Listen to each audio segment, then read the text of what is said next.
There's a great irony in STEM. If STEM is viewed as the great driver of innovation and creativity, then we should encourage as many diverse, innovative, and creative minds as possible into STEM.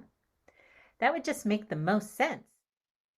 However, the irony is that the STEM fields, and STEM education in particular, are embedded with gatekeeping barriers that discourage our creative and innovative minds from STEM. These gatekeeping barriers often affect marginalized people the most, like BIPOC women.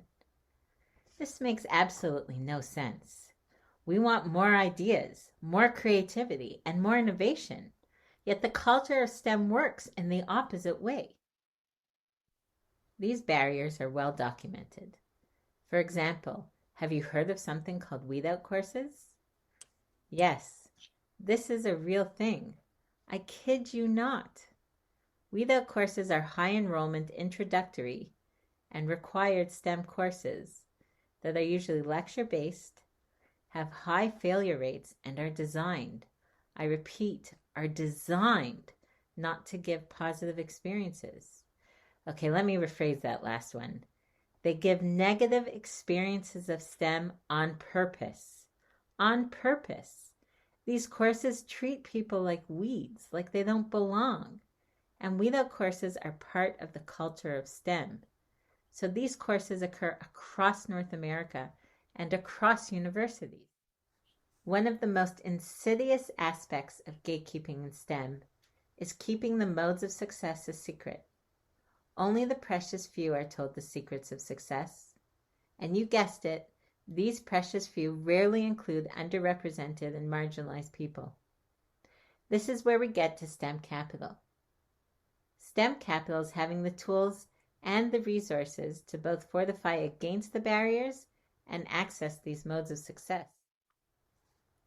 We really believe these tools and resources should be kept secret no longer.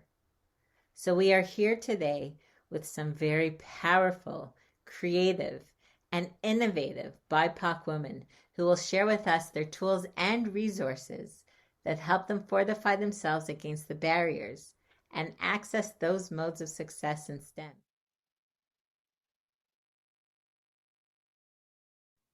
Thank you so much for sharing that, Caitlin. I would like to remind anyone who is here for the AMG meeting that they can go ahead and they can click on the breakout rooms. And in the breakout room, they can scroll down and choose to join the Future Black Female AMG meeting. Okay. Before we proceed, I would like to say a hearty thank you and welcome to Dr. Rupali, I wrote it down, Chaudhary, Dr. Jennylynd James, and to Temelin Abudeg. Sorry, could you help me with your pronouncing of your last name? Yeah, it's Abegunde. But you can just call me Timmy. Timmy? Okay, I would like to say it correctly, but I will say Timmy if that's what you feel comfortable with. Yeah, sure. Okay. We are now going to show a quick video of identity.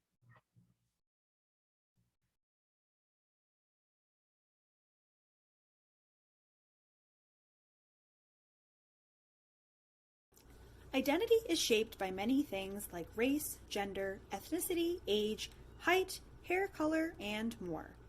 Our identities influence the way that we see the world and the way the world sees us. STEM identity is a belief that, in some way, we identify with the world of STEM. Since we bring all parts of our identity to STEM, our STEM identity can't be separated from the other parts of our identity.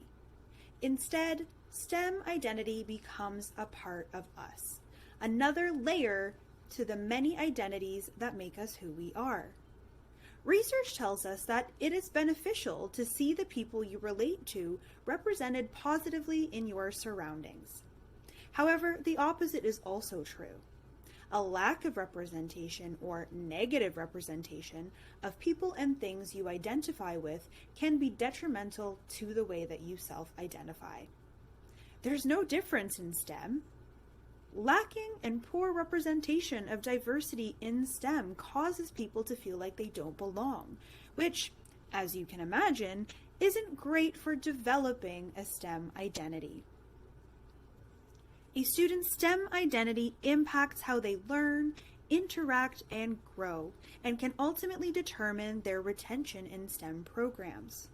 Therefore, it's important to support the development of STEM identity, particularly among women of color, who are still largely underrepresented in STEM and face many barriers in building STEM identity.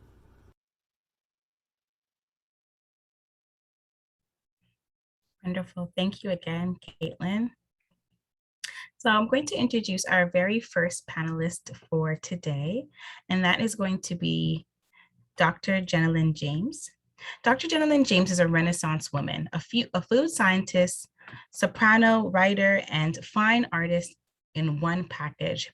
She has a PhD in food science from McGill University and worked for many years in the food industry in the US, Latin America, Europe, and Canada, writing a series of travel memoirs to recount her experiences. She was introduced to art and painting in 2009 while running her food business in Ireland. Jennylynd also sang as a soprano with a well-known choir. Thank you so much for joining us today, Dr. Jennylynd James, and I will turn it over to you. Thank you so much. Let me pull up my presentation now.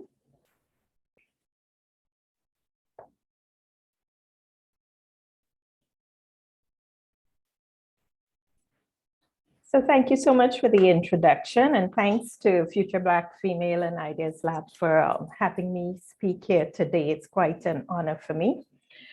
So the topic of identity is a bit, I would say, a bit of a challenging topic, but here's how I'll address it. I'll first talk about who I am and what shaped my identity in the past, looking at a few definitions of identity as well, and what it takes to create our identity and claim our identity. Then I will end with a mindful meditation exercise on that topic of identity. So a little bit about me. I was born and raised in Trinidad and Tobago, and I put post-independence. So after British occupation and rule, that's when I was born. And I went to an all-girl high school, Bishop Anstey High School, run by the Anglican School Board. And our principal was a true feminist. We were required to choose a career path, any path we wanted, right? And on our graduation, the expectation was that we would go to university and pursue further education and become a career woman. And so we all accepted the challenge. The school was predominantly Black or brown. All the teachers were Black or brown. So we had our role models in front of us all the time. And the expectation was that whether it was science or the arts or banking, a lot of my friends went into law for some reason. They love debating. And so the expectation was there, and that's how I was raised. Okay, my mother was a career woman. She was born in 1932 during colonial times, but she was a career woman, and most of her friends were career women. In fact, one of her friends, I put it here, Shirley Sills, she went to McGill University and became a food scientist and came back to Trinidad. And so she was one of my role models. And I grew up in a neighborhood, middle-class neighborhood with all professionals. Most of the men and women worked. There were very few stay-at-home moms. So that is just a background of where I came from. And I was raised during the oil boom in Trinidad too. So it was a time when free education, university education too, was accessible to everybody for free. Okay, so that's a little bit about my background. And I put this slide here too, because the school that I went to this day, the girls are still pushed into science. And this is a flyer I saw on the Facebook page for the high school, 2021, girls selected for National Youth Science Camp, you know, it's the expectation there, and it's still like this today, is that you go into any field that you want to, and you're well supported. So it's a very different background to being in the North American setting and growing up in the North American setting, very different background. So in terms of tertiary education, I went to school at McGill because a lot of my parents' friends went to McGill, so it was kind of expected. Okay, you go to McGill or what's now called Concordia. It used to be St. George campus. A lot of Caribbean people went to school there for tertiary education. I did a bachelor's degree in biochemistry, PhD in food science, and I had won a Canadian Commonwealth Scholarship, and I did a master's in food technology. And I've worked in the food industry since graduating. So the past 25 years or so in the industry in many different capacities. So people say, what does a food scientist do? Well, we could do many different things. You could work in quality assurance, food safety, sustainability, food microbiology, food engineering, new product development. There are many fields you can go into with a food science background. And I've worked in several different countries. In the United States, I did research at Florida A&M University. I worked in the fresh produce industry for 9 years, Dole, Boscovich Farms in California, Keeling's Multiples in Dublin, Ireland.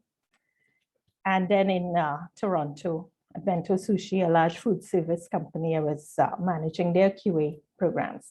Now in Ireland, I would say I was influenced by the entrepreneurial climate when I lived there for 7 years, started my own business after I left the food company, and I developed a range of seasonings and sauces and spice blends, appeared on the Dragon's Den there. And at the time, there was a lot of funding promoting women starting their own businesses. So I was able to avail of the funding and the opportunities and did really, really well as a new entrepreneur in a new country. So the timing was right. I was in the right place at the right time. But the economy crashed in 2009 worldwide, and Ireland was well affected. It became very difficult to do business as a new entrepreneur, especially promoting products that were new for the population. And I moved to Toronto in 2011. Couldn't get a job in my field as a food scientist, even though I had international experience. I was told I had no Canadian work experience. And so instead of crumbling and falling into a little bowl on the ground, I decided to go take off a new career path. I started writing, and I wrote a series of memoirs based on my travel experiences. And then I continued with artistic endeavors and sold a lot of art in a completely new career that I never studied art or anything. So I'm self-taught, and I continue painting to this day. So I just put this in to tell the audience, really, you know, use all your talents, because we all have many talents. I continue to work in the food industry, but in a different capacity. I trained as a food safety auditor and also food safety trainer for industry. So I continue to do this work along with everything else. In terms of identity, like the video we just looked at, I looked for some definitions of identity, who you are, the way you think of yourself, the way you are viewed by the world, and the characteristics that define you. And as we saw in that video too, you know, your identity could be related to what you look like, your physical appearance, okay, your history. Some people put a lot of emphasis in their job and their career, and they make that their identity. Your family, friends, hobbies, your mental health, your sense of self-worth, your location. My location has shaped me a lot when it comes to my sense of self, okay? And every 2 to 3 years, I ask myself, am I barely surviving or am I thriving? If I'm not thriving and I'm barely surviving, I look to relocate, whether it's a city, country, job. I just try to change because in changing, I develop new skills and maybe a new identity. But I always say pivot when necessary and continuously, because there's nothing worse than staying in a situation that is not serving you, right? These are questions that I ask, and there's no right or wrong answer. Would you allow a stranger or a family member to give you your identity? Can you change or alter your identity? Are you wearing a mask to fit in because you feel that you have to fit in? The essence of who you are remains unchanged no matter where you are. So who you are deep down inside remains unchanged. But some ideas that I have for myself, and they've worked in terms of advancements in new and unchallenged waters. So I think it's okay to move and change when a situation no longer serves you. Okay, search for people who are already doing what you want to do, seek them out. Now with the internet, it's very easy to do this. And so I follow a lot of influencers who are way younger than me, but they're doing what I want to do. I follow those people, I write them, speak to them online. And so I get role models. Many of them are younger than me, but they're doing what I want to do at this stage in life. And in terms of the place where you live or where you find yourself, it's good to search out a place that has what you want for your life at this point in time. You know, whether it's a different country with a different cost of living, whether being a digital nomad is quite popular these days. So I've searched out different digital nomads and I'm in contact with them constantly, even changing careers. So these are a few ideas that I have there in terms of developing an identity. Now I'd like to lead everyone through a mindfulness meditation exercise. We've had a long day full of presentations, many ideas, and I'd like you all to participate, please, in just calming the mind. Sit upright in your chair, put your feet flat on the ground, put your palms on your lap and close your eyes. And we're going to do some deep breathing and think about that topic of identity. Okay, so you're going to breathe in through your nose and out through your mouth. Relaxing and trying to calm the mind down. Breathe in fresh air. Breathe out your identity. Breathe in fresh air. Breathe out your identity. I breathe in fresh air. I breathe out my identity. I breathe in fresh air. I breathe out my identity. I breathe in fresh air. I breathe out my identity. I breathe in fresh air. I breathe out my identity. Sit still. Thoughts will come to you. You just acknowledge them and let them move on.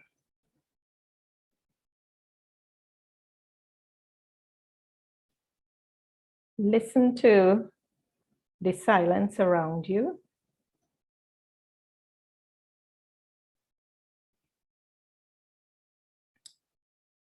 And give yourself that time to reflect.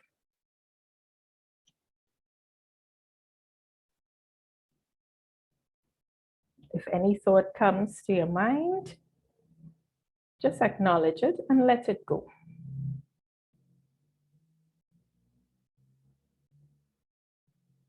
Focus on your breath. Breathing in deeply and breathing out your identity.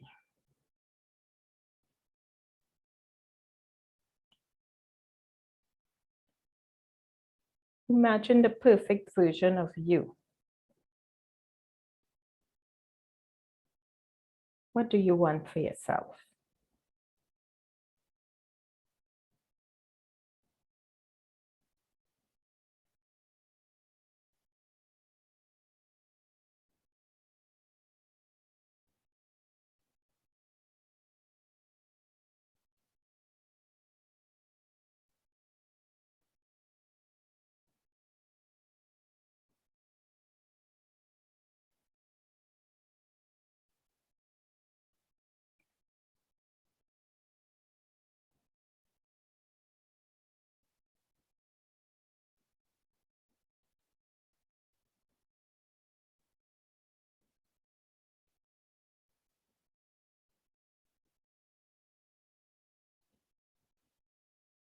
Okay, so when you're ready, please open your eyes slowly. And you can come back to the meeting.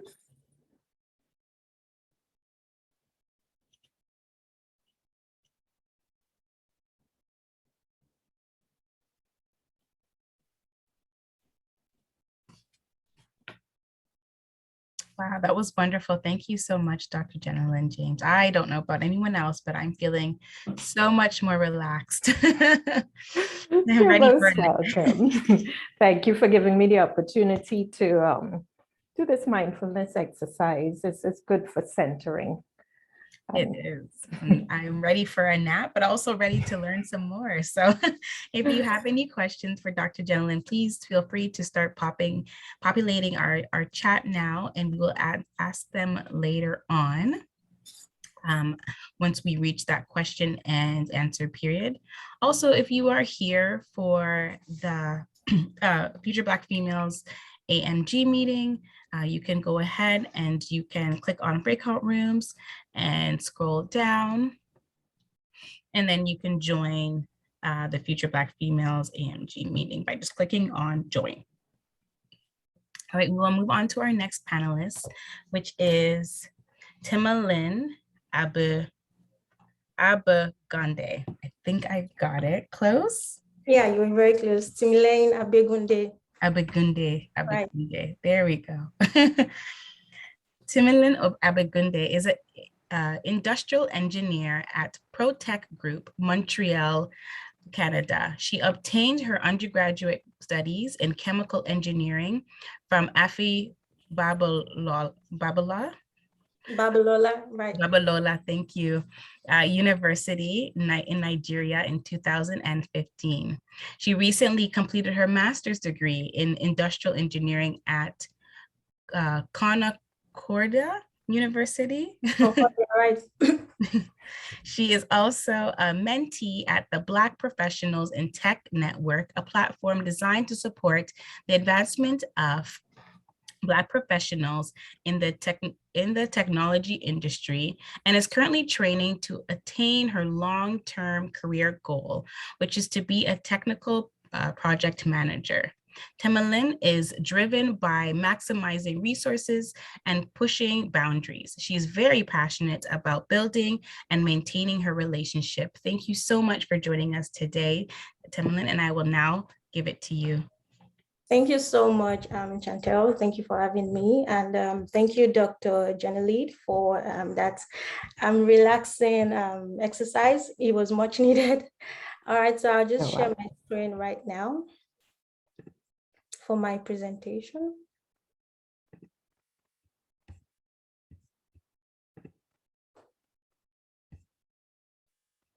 Just want to be sure you can see my screen.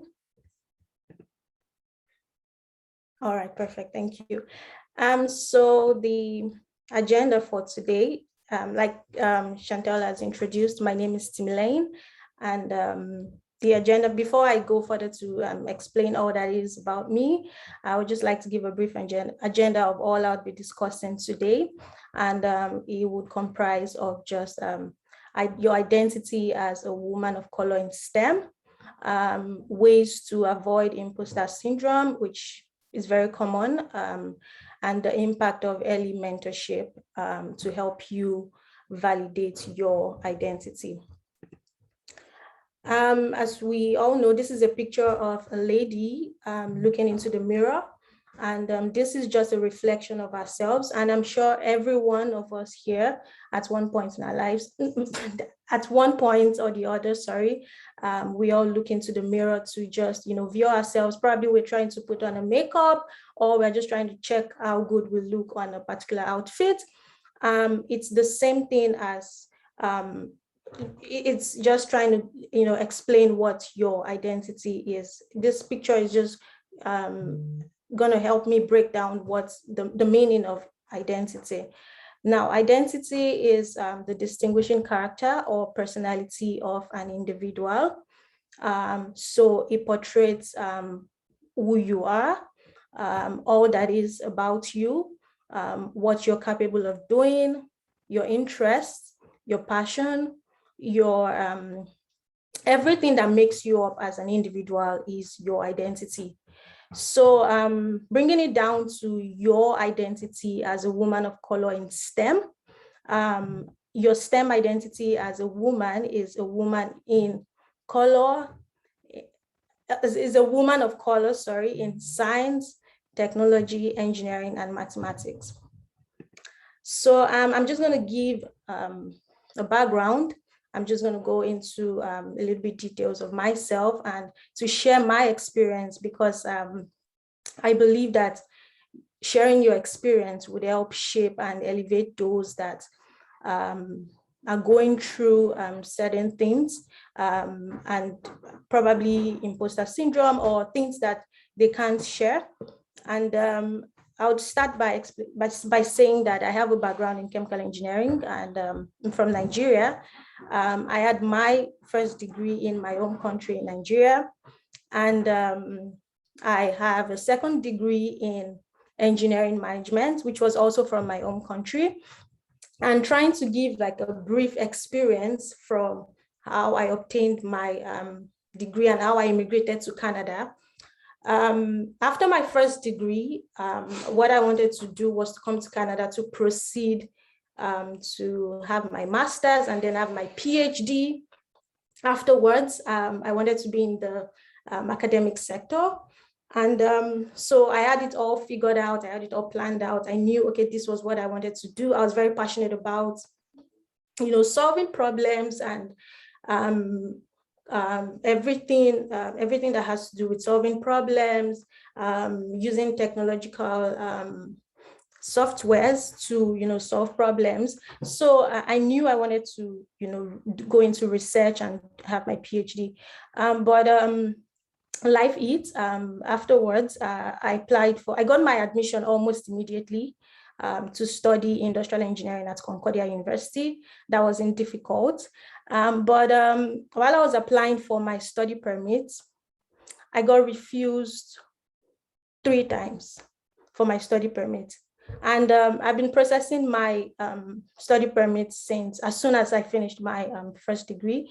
So it took me almost 2 years to get my study permit, which was something and I knew I wanted to come to Canada to further my education, which was something I, never planned for. And I never saw coming. I didn't see it coming. So I decided to enroll in a program in from my home country, a master's degree in my home country. So few months before I completed my second degree in my home country, I got a call from the embassy that I've gotten my visa. So I came into the country almost immediately without my family, came alone, and started my life here, studying at Concordia University. And I'd like to reflect a bit on my academic experience as a student. I was not the only woman in my department. But if I remember clearly, I was the only woman of color in my project group. So when you enroll in Concordia, you have project groups. Depending on your department, you have project groups. You're being grouped into different projects for your research. So I was the only woman. Firstly, I was the only woman in my project, and I was the only woman of color in my project, and I was the only woman of color in my project.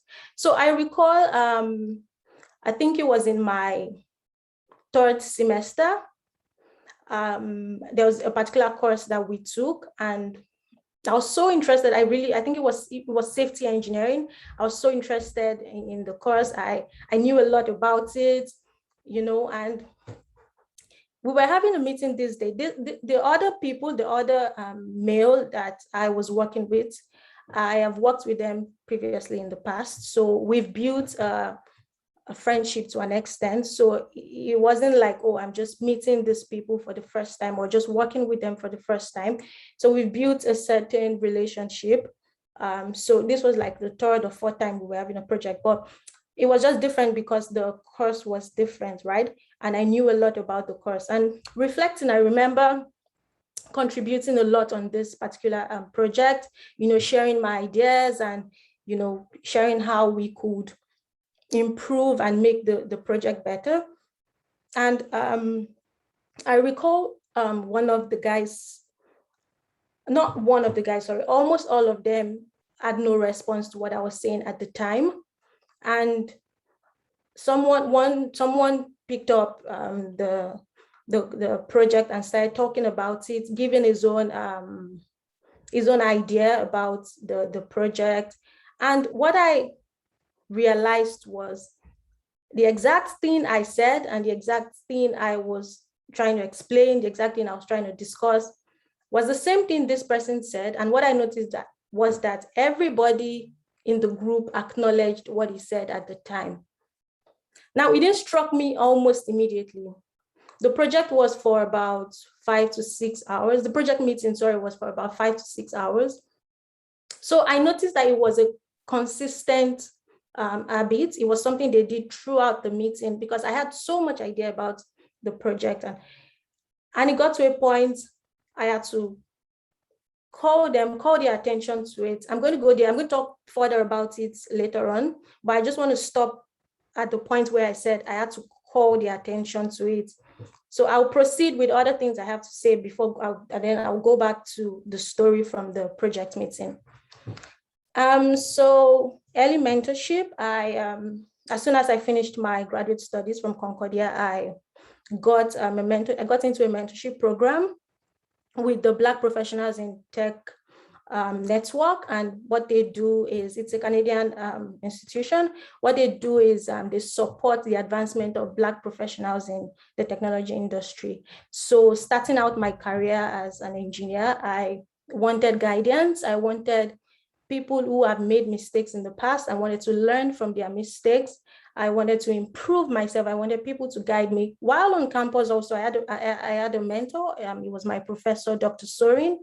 And I built a relationship with him at the time, and I ensured that I asked questions and, things that would make me get better as I advance in my career. Another thing I want to share about myself is the fact that I have a long-term career goal. Now, one thing I want to say is that regardless of where you are now, or regardless of what you study, we're all women of color in STEM. Everybody on this event right now. But I also want to let you know that you should set goals and set standards. What do I mean by this? At some point in your life, you probably realize that you want to do something, and this is because you have, like Dr. Jennylynd. We saw so many hobbies. We saw her hobbies. We saw things that she's passionate about. She paints, she sings, and the likes. So where I'm going with this is, there are so many things that you are passionate about as a woman of color in STEM. And once you identify that you're able to do a lot of things, or you're able to do so many things, and you decide that you want to further in one of the things that you're passionate about. I hope I'm not getting anyone lost here, but I'm just I hope we're getting what I'm saying. What I'm saying is, we have so many things that we're passionate about. For instance, myself, like Dr. Jennylynd, I sing. I'm going to talk about the fact that that's going to be my next point. I have a business, and that is one thing that made me really know that I have to, my long-term career goal has to be in technical project management. Now, I am not furthering into technical project management because I felt, I doubted myself at any point that I would succeed as an engineer. No, I'm not furthering into technical project management because someone tried to shut me up or someone told me I'm not good enough. No, but I'm doing this because it is what I am passionate about. It is what I know that I'm going to succeed in. I already have the technical know-how. I already have the skills required as an engineer, because there are so many, skills, leverage on technological tools to help improve my skills, to help improve myself in advancing in project management. So I know this is what I want to do. So yeah, that is what I'm saying. So set goals for yourself. And once you decide that, oh, you do not want to practice, if it's chemistry or if it's mathematics you're studying, and you know in the long run that, oh, this is what I want to do, I do not want to practice this anymore, I think I want to venture into this, do it because you're passionate about it, do it because you know that you're going to succeed in this. And yeah, passion for project management. Why I'm going to venture into technical project management is because, like I said, I have a business, and a Black-owned business, and it's something that I organize myself, planning, the scheduling, the from the beginning to the end of the project, optimizing money, people, resources, and everything. So it's a gift and surprise business, but I've been able to manage people, manage resources, manage and organize a lot of things to ensure that this business is successful. And I've been able to leverage on some technological tools to help the growth of my business. So knowing that I can do this, and knowing that I have the technical skills required to succeed as a project manager, that's why I'm going to further, my long-term career goal is going to be in technical project management. So self-development is also key.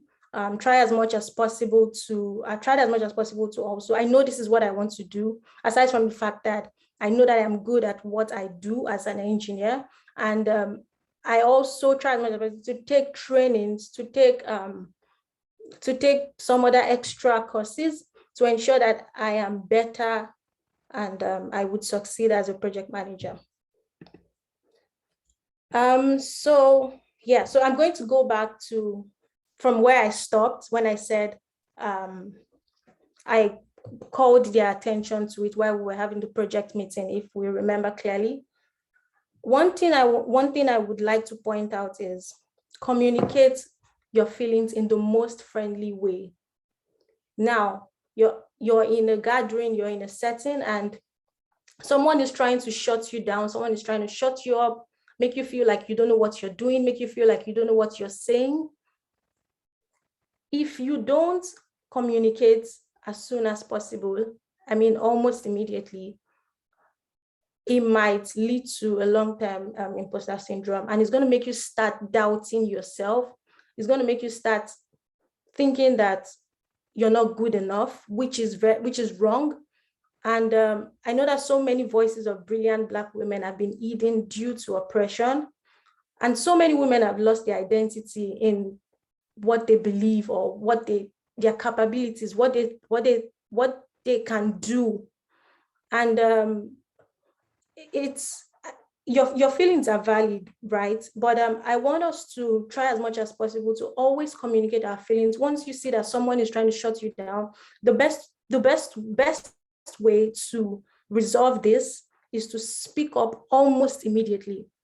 So that day, because I knew that I had built a level of friendship with these guys, they've been my project team members for as long, like since the beginning of the semester.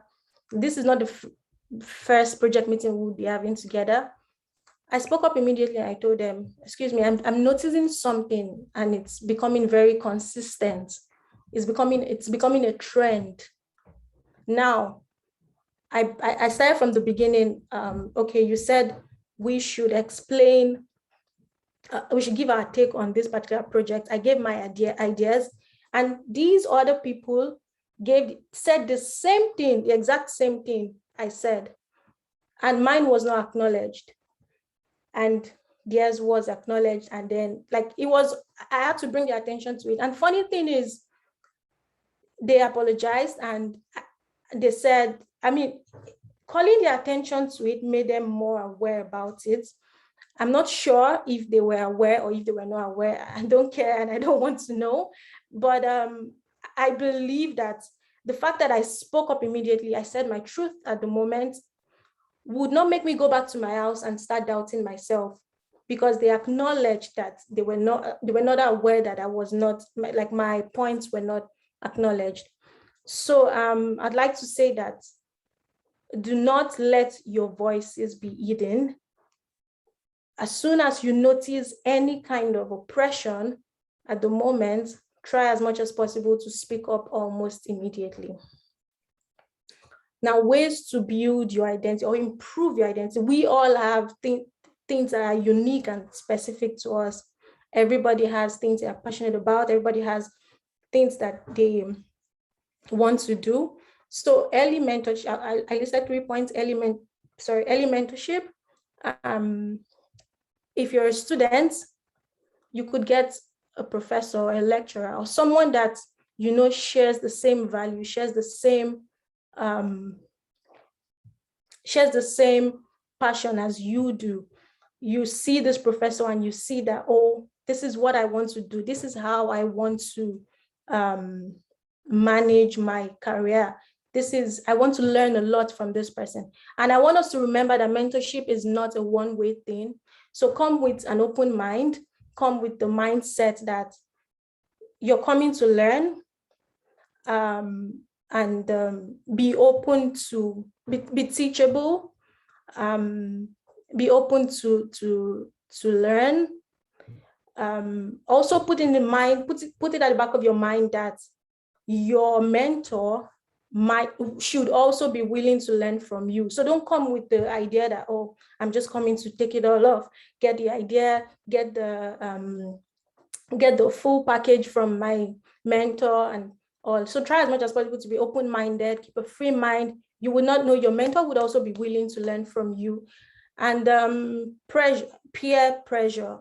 So I like that this point, because for me personally, I came into the country not knowing anybody. My family did not come with me. I came alone. And my community was something I was very, very, very particular about. People I shared my dreams with, people I shared my thoughts with, people I shared everything about me with. So keep a very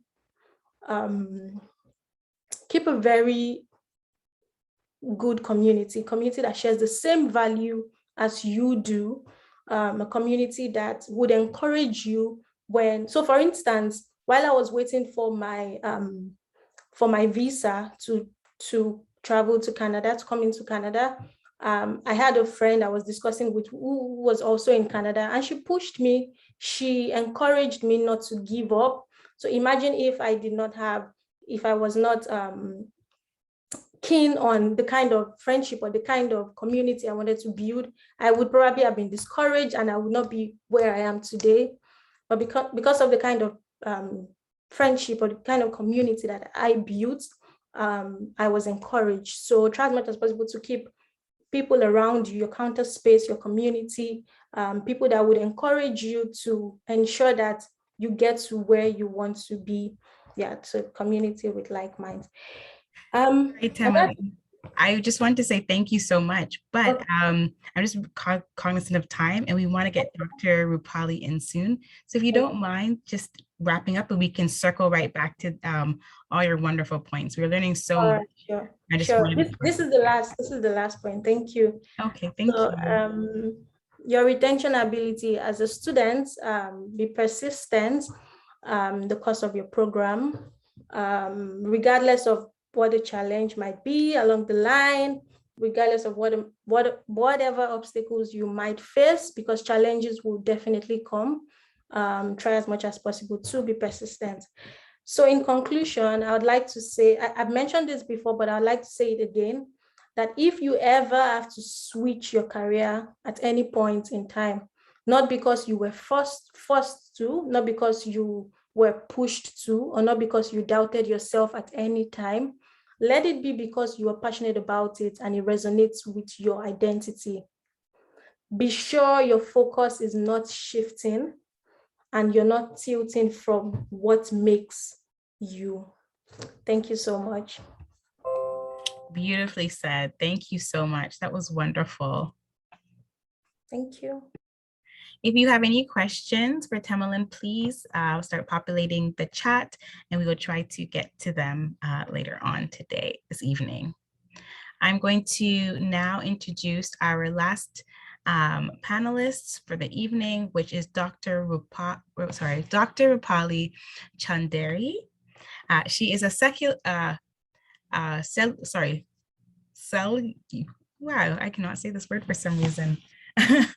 She is a long day. It has been.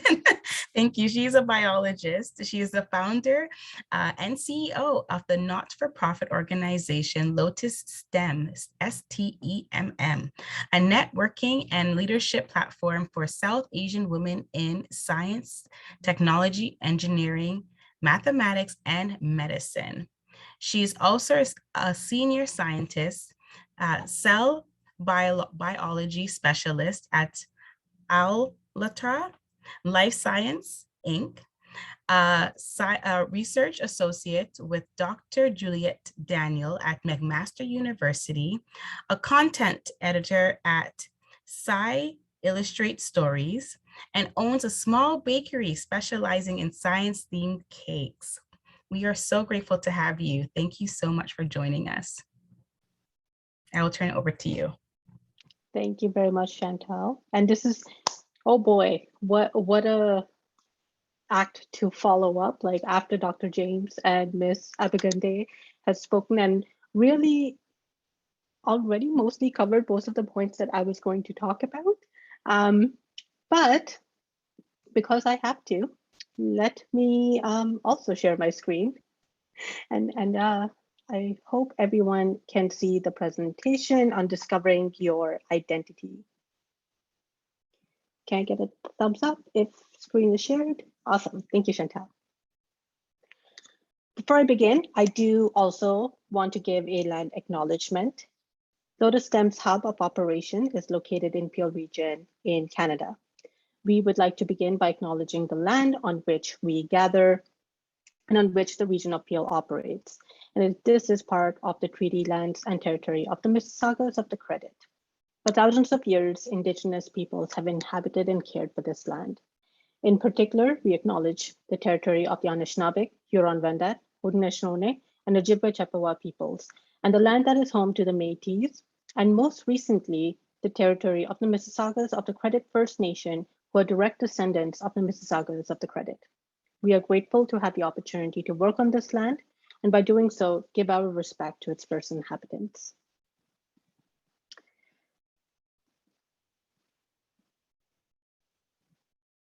So, oh gosh, some of my pictures are not showing up, but that's okay. I will start talking about my journey in STEM. I was born in New Delhi, India, and then I have moved around a lot. I have lived in Kuwait, India, Saudi Arabia, and then finally Canada. So between kindergarten to grade 12, I went to 10 different schools to give you a short snippet of how much I did move. But once in Canada and having settled, my parents immigrated here. I did all of my post-secondary education in Canada. I did my undergraduate at U of T at specializing in molecular genetics and molecular biology. Up until this point, I had believed that I was going to become a physician.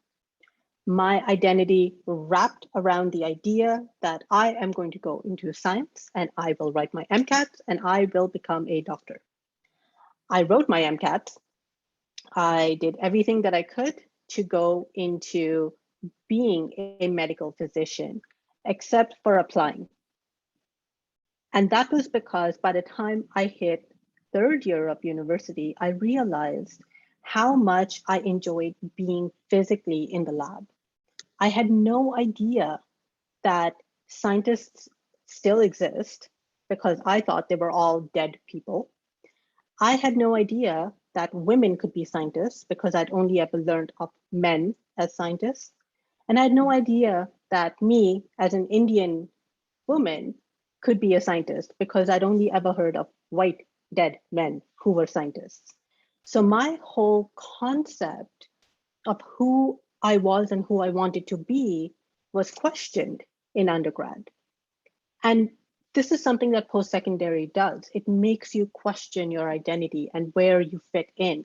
And that is an excellent journey that you're having if you have been able to question what you think you already know about yourself, because these are still formative years. So after my undergrad, I decided to go and pursue a master's instead of applying into medical school.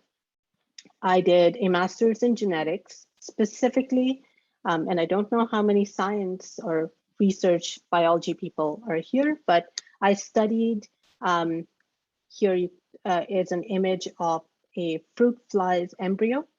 And I used to study the death, the pre-programmed death of particular tissue that happens naturally as the embryo develops into the larval stage. It was probably the most exciting time that I had. I was able to participate in multiple hobbies that I had. At the same time, I was stuck in solving a puzzle that I didn't know I could, and it was fascinating to me. At this point, as an Indian woman, there were a lot of stressors put on me, but I had not yet acquired that identity of having doctor before my name. And I knew medicine was not for me. So the next step that made sense to me was, let me go do a PhD. So I did. I pursued a PhD at McMaster University with Dr. Julia Daniel in cellular biology, specifically studying a mouse model of inflammatory bowel disease. So if you notice, I switched fields. I went from studying fruit flies to then studying with mice. Very different fields as well. I went from genetics to cellular biology. It sounds like, oh, it's just all biology, but it's the devil is in the details. It can be very different. And after I finished my PhD, at this point, I was again questioning, who am I? What am I going to do? What does my future look like? And if anyone has ever been through grad school, you know everyone around you is asking you the same question. What are you going to do next? And you're like, oh God, I just want to finish. Let me just finish. But my decision was, I am going to go and do what's called a Post-Doctoral Fellowship. And again, I switched fields. I decided, let me do something that I don't know anything about. I'm going to go and learn about immunology, specifically food allergies. It opened up my mind to what food allergy and how difficult it is to study food allergy in humans. It was a great experience in terms of a learning experience, but I had a lot of difficulty in terms of the culture that there was in the particular lab that I was at. And so I decided to leave. I decided to just leave academia as a postdoc without having any publications. And that really made me question my identity. Again, who was I? What am I supposed to be doing? And while I was trying to figure this out, I applied to teach, and I got the opportunity to be a sessional professor at McMaster. And while I was teaching, I also started Lotus STEM as my nonprofit organization. This is where I was looking for others who had had similar experiences as I had, and someplace where I could fit in. And so I had to learn entrepreneurship. And in the process of doing this, somehow ended up with a pro bono position of being a content editor with Silas Straight Stories, where we write about women in STEM throughout history, women that we haven't necessarily heard of. Long story short, I did land a position as a senior scientist in the field that I have training in. But that doesn't mean that I have not had my own barriers. As I mentioned, I questioned my identity at many points. And this was a tweet that I had put up 2 years ago.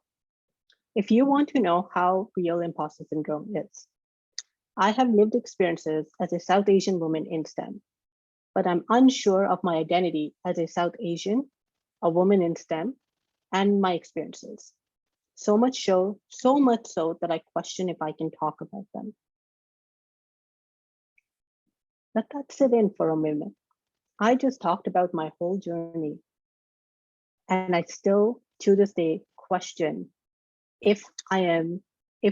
how I identify myself, if I'm allowed to identify myself with those terms. So you can see, because I moved around a lot, I didn't grow up in India, but I grew up with Indian values. But that does make me question, am I really South Asian? And the external influences for my STEM journey in terms of my identity as a South Asian woman was this idea that was brought up many times by my community, with the emphasis on getting married and then becoming too educated and therefore complicating who my potential partner could be. And that made me question whether or not I should be pursuing a STEM career. Then there's being a woman in STEM. You're constantly questioning, okay, well, when is it all right to have a child? When can I pursue a family? And you hear things like, I've actually had my one supervisor blankly tell me, do not get pregnant.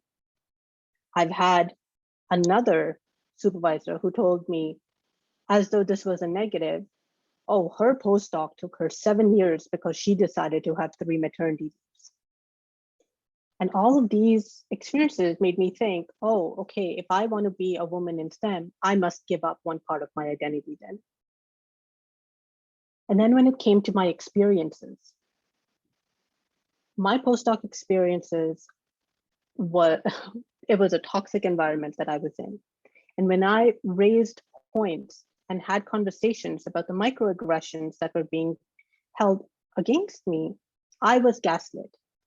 And I was told, oh no, it's all in your head. Oh, no one thinks like that.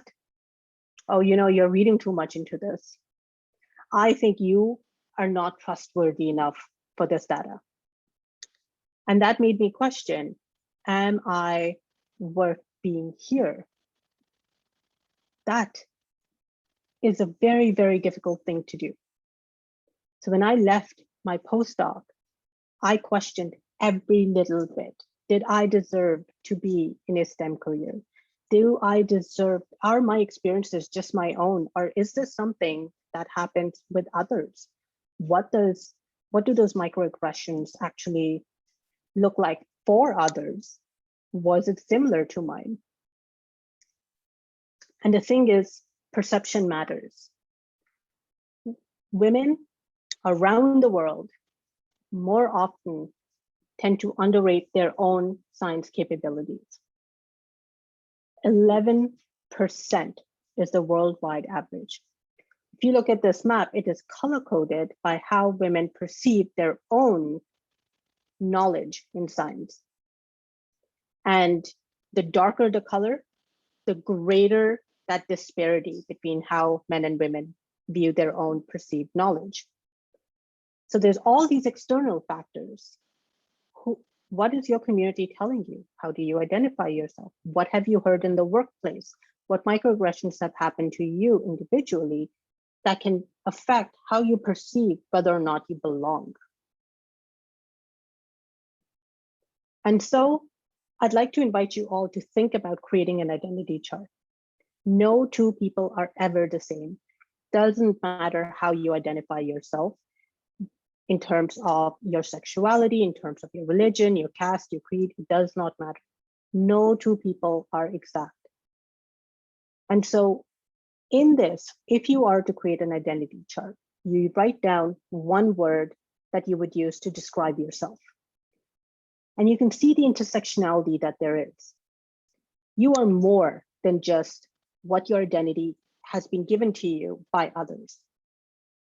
Others have told me I am an immigrant in Canada. I have accepted that I am an immigrant in Canada.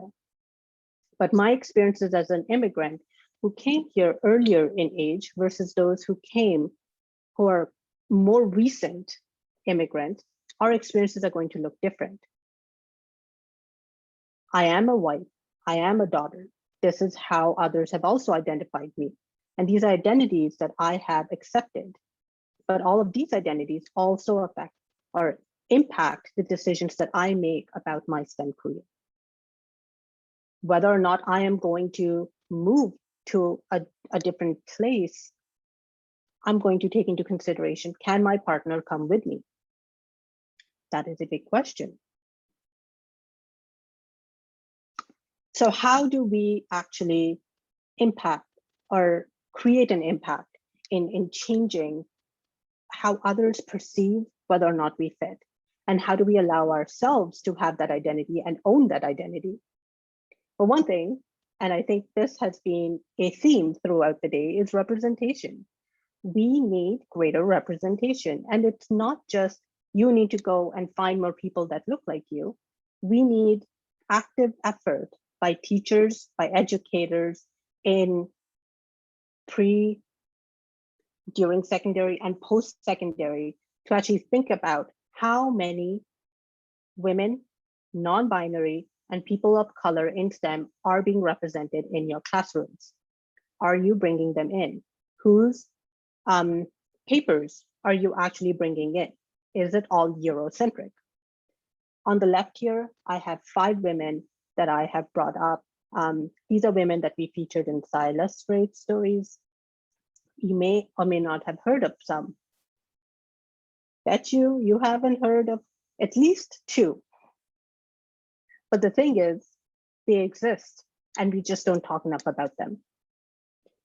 We also need to start creating more space for mentorship. And there is a difference between who is a mentor and who is an advisor. Your advisor just gives you advice, but a mentor will really help promote you as a person, and they will help you make decisions that are best for you as an individual. It's really building those relationships. And we need better policies. We talked about this earlier as well. We need more policies that help deal with those microaggressions and really surfacing how can we prevent that in the workplace. For myself, through this journey, I am working on increasing representation. I'm trying to create greater opportunities for multilingual and multicultural science. I do provide mentorship for people in my community so that they can see. I try to be vulnerable and authentic in what I say so that people can relate and understand that the journey has not just been flowers and roses. I've had my own battles that I've had to deal with. And I'm learning to unlearn. There is a rediscovery of trying to decolonize the definitions of my culture and my traditions and having a different appreciation of them and bringing that and owning it and bringing it into STEM. For anyone who is looking for a resource on how do you figure out what scientific career path you can go to, I invite you to look at my IDP. This is my independent individual development plan. It's a free resource provided by Science Careers. It is an exercise where you fill out 3 surveys, one being based on your skill sets, one being based on your interests, because that heavily influences what you would actually want to do in life. And third is your values. Your values are affected by your identity as well. And based off your skill sets and your interests, it will give you the top, or it'll give you a list of 20 scientific careers that you could potentially apply to. And then you can see what fits for you as an individual. Let's keep track of all of it. With that, I will say thank you very much to the team for inviting me, and I am available for any questions. Thank you so much, Dr. Rupali. That was amazing. You've kind of just answered all my questions. I was going to ask you how you how has your STEM identity motivated you to help others or to mentor others, and you've touched on that already. So I don't know if maybe Jennylynd, Dr. Jennylynd, or Jennylynd, if you wanted to maybe discuss that. One thing you mentioned is, all these identities. I was quite interested to see the identity chart. And you spoke about trying to fit in, I would call it a box, an Asian, South Asian box, and then a woman in STEM box. And I was just going to ask why? Why do you think you need to fit into any of these boxes? Why? I have been asking myself that since I decided to leave academia. I sat and really thought about why are these titles so important to me? And I'm still on that discovery. Yes. I don't know. Well, maybe, I don't know for sure, but maybe it's looking for acceptance from the community. I have sort of erased all the boxes. Some people have told me, family members in particular, that I'm crazy. And that's okay. That's okay. Because at this stage in life, I think it's good for me to do what makes me happy rather than fitting into other people's boxes. So yes, I was born in the Caribbean. It doesn't define my identity necessarily, and I can change and shift, go where I want, once I don't have to fit into other people's boxes. That's why in my presentation I mentioned, are you going to allow other people, family or strangers, to define your identity for you? Or will you create your own identity? So it's just something to think about, but I was quite, interested to see how you said, the South Asian box, the woman in STEM box. Yeah, so I know a lot of outside influences, try to cram everybody in a box to suit themselves, really, not you. So true, Dr. Jennylynd. I see that, Bernie has her hand up. If you wanted to ask your question, Bernie. Yes, thank you. Just your stories were amazing. And so I thought maybe you guys could help me actually. So I've been mentoring a student that we have, and I know that sometimes she feels this intense, heavy burden of being the first Indigenous female two-spirit in physics. And so for her, looking into going into doing a master's or a PhD, we are going into uncharted territory. And so she's considering moving to another country, going to Germany, where she could just disappear and just do science. And that identity part is I recommend it. Yeah. Yes. So, and then she can focus on the science and not have to please anybody around. Focus on the science if that's what she's interested in. Exactly. Yes, do Yeah. it. So Push her. Because in Germany, they're offering quite a few scholarships for international students, all tuition paid.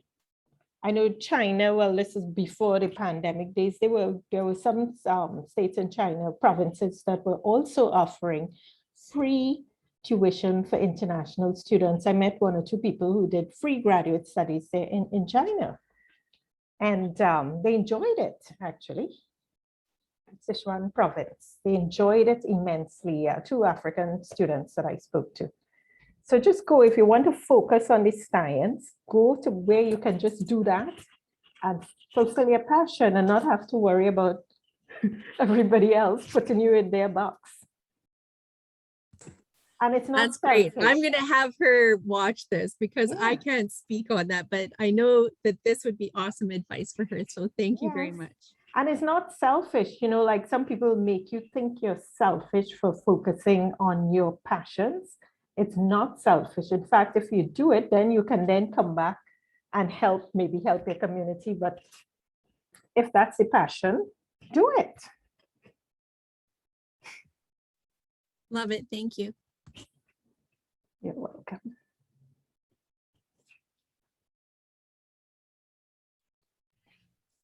Thank you.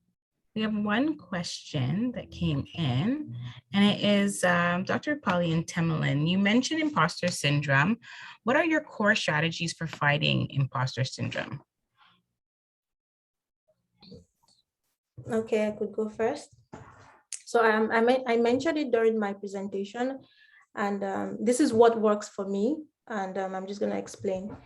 So what I do is, when I begin to doubt myself, or when I begin to, firstly, I don't even allow myself to get to that stage of trying to doubt my abilities, because I know what I can do and I know what I am capable of doing. That's one. And I try as much as possible to speak up almost immediately. It has worked for me in the past and it's still working for me. So once I sense that someone is trying to downplay me or trying to make me feel inferior, I speak up almost immediately. It just helps me. It's a coping mechanism that I've noticed over the years, and it just helps me to go back. When I go back to wherever I stay or wherever I'm supposed to settle, and I reflect on this scenario, because I do a lot of reflections. I think about things, how my day went, how, activities that I did. So when I noticed that, oh, this particular thing happened and someone tried to play me down, and I realized that I actually spoke almost immediately and corrected them and told them, no, this is not what it is. This is what it is. This is what I was trying to say. This is how I explained. It will never make me doubt myself in the long run. It doesn't make me doubt myself. So it helps me. Speaking almost immediately helps me. But when I get to that point when I begin to doubt myself, I reflect again. I feel like reflection is my thing. I reflect again, and I try to reflect on things that I have done, things that I did, and I was successful at it. And it just keeps me going. That's it for me. Reflection, speaking up almost immediately when I notice that I'm trying to, someone is trying to make me feel inferior. That's it for me. I hope it helps. Excellent. I've had difficulty in several situations speaking up immediately. So I really like your ability to do this, because it would delay or prevent any sort of self-doubt, Right. or just minimize it anyway. I've had difficulty doing that. And then going back and beating up myself, after meetings, I should have said that, and I should have said this, and I should have. It really is good if you're able to do that. Fascinating. Thank you. Yeah, I really commend you to be able to do that. I myself, I do talk about imposter syndrome or imposter phenomenon as a workshop, as a 2-hour workshop, on where does it stem from, and understanding why are you starting to feel doubtful of your abilities, and then how can you combat that. Not some trying to just put it into perspective.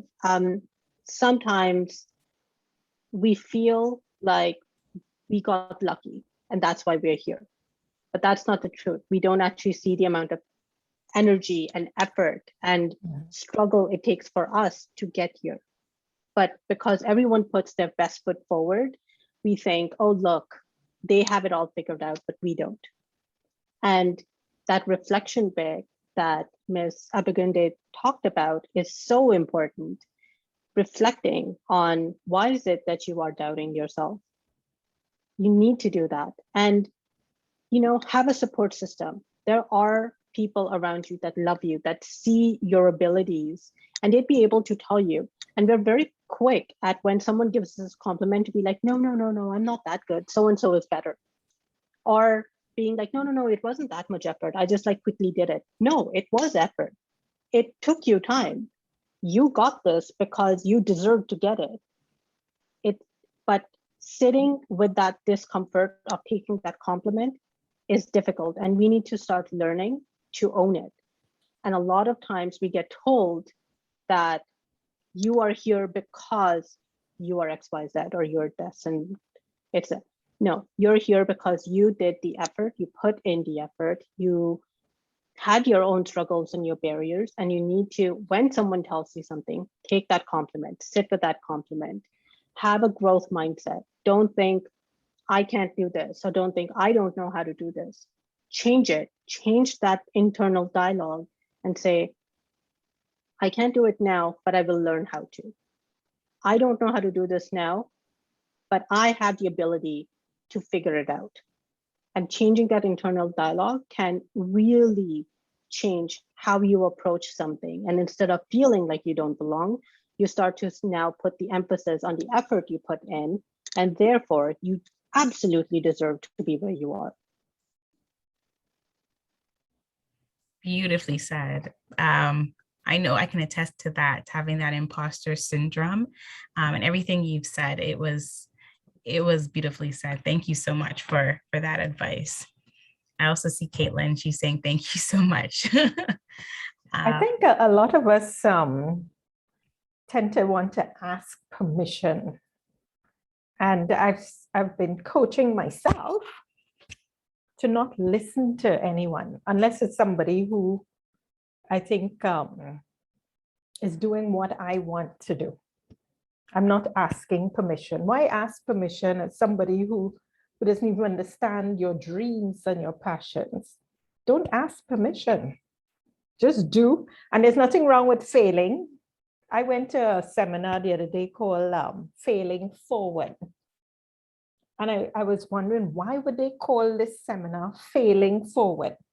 And the speaker said, you know, you try, if you fail, then you learn lessons. So the next time you start, you're not starting from scratch, you're starting from here, so you could get to here, right? So you're failing forward because you've learned some lessons to go on. But if you've never tried, then you fail already, okay? If you haven't tried. So there's nothing wrong with failing. Some people, they ask for permission, they're afraid to fail. I'm not afraid to fail anymore. I failed many times. I don't care anymore. I guess I'm older than you guys, so I don't care, okay? If it doesn't work, it doesn't work. That's okay. I tried, right? But I've learned lessons. The important thing is learning lessons from the failure, so that next time if you try something else that isn't even related, but you know, you can transfer the skill that you learned from the exercise, then you've benefited, you know? So I just want to throw that in there. Don't ask for permission, and failing is okay once you learn some lessons, right? Thank you so much for that advice, Dr. Jennylynd. We had such an amazing, a robust conversation this afternoon, actually the whole day. But I am very cognizant of the time, and our time has come to an end. So we will be ending off our panel discussion with a heartfelt thank you on the behalf of Ideas Lab and Future Black Female. thank you so much, Dr. Rupali, Dr. Jennylynd, and Jennylynd, for your time and your words of wisdom. I know that I myself have learned a lot, and I can tell by looking at the chat that a lot of people feel the same way as I do. So thank you so much again for taking the time out today and sharing your knowledge on identity in STEM. You're most welcome. Thank you too. Yeah, thanks for the opportunity. And thank you to both the panelists. I've learned so much from both of you as well. We learned from you too. So thank you to Rupali and Jennylynd. Bye, everybody. Oh, you can stop the recording now. Thank you. I'm not sure who would do it.